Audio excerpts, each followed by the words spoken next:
فرماتے ہیں وَاذْكُرِ اسْمَ رَبِّكَ وَتَبَتَّلْ إِلَيْهِ تَبْتِيلًا، اپنے رب کا نام لے لو۔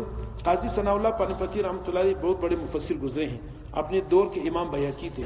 یہ بات مجھ کو میرے شیخ نے بتائی، یہ کس کے خلیفہ ہیں؟ حضرت مظہر جان جانا رحمۃ اللہ علیہ کے۔ انہوں نے اپنی تفسیر کا نام بھی اپنی پیر کے نام تفسیر مظہری رکھا۔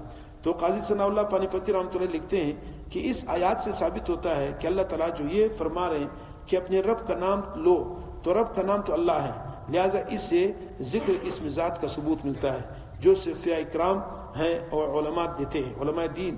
دیکھو تفسیر مظہری، اب تفسیر کے حوالے سے بڑھ کر اور کیا حوالے دے سکتا ہوں۔ حکیمت تانوی رحمۃ اللہ فرماتے تھے کہ صحابہ بھی ایک ایک لفظ کو بار بار رٹتے تھے، جیسے اذا السماء انشقت یاد کرنا ہے تو لہٰذا تو اذا السماء انشقت، اذا السماء انشقت، اس کو 10-20 دفعہ کہتے تھے تو یاد ہو جاتا تھا۔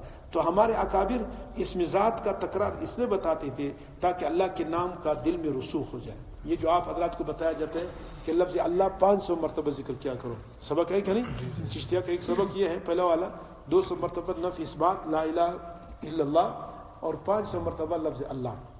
اس لیے یہ بار بار جب دل پہ ضربے لگائیں گے، لفظ اللہ اللہ کہیں گے تو بار بار کرتے کرتے عادت پر روزانہ روٹین بناؤ گے تو اس سے اللہ تعالیٰ کے حضور اور یہ نام مبارک اللہ کا یہ انسان کے دل میں راسخ ہو جاتا ہے، اور انسان کو یہ ہر وقت اللہ کا نام یاد رہتا ہے تو زندگی میں کہیں پر بھی جائے گناہ کا موقع ہو تو انسان کو اللہ یاد آ سکتا ہے، اللہ مجھے دیکھ رہا ہے، اللہ مجھے سن رہا ہے، اللہ میرے ساتھ ہے، تو لہٰذا اس طرح کے لوگ گناہوں سے بچ جاتے ہیں۔ اس لیے یہ سبق کراتے کراتے سالوں سال تو اس کا حضور ہو جاتا ہے۔ بلاتا ہوں پھر بھی وہ یاد آ رہے ہیں،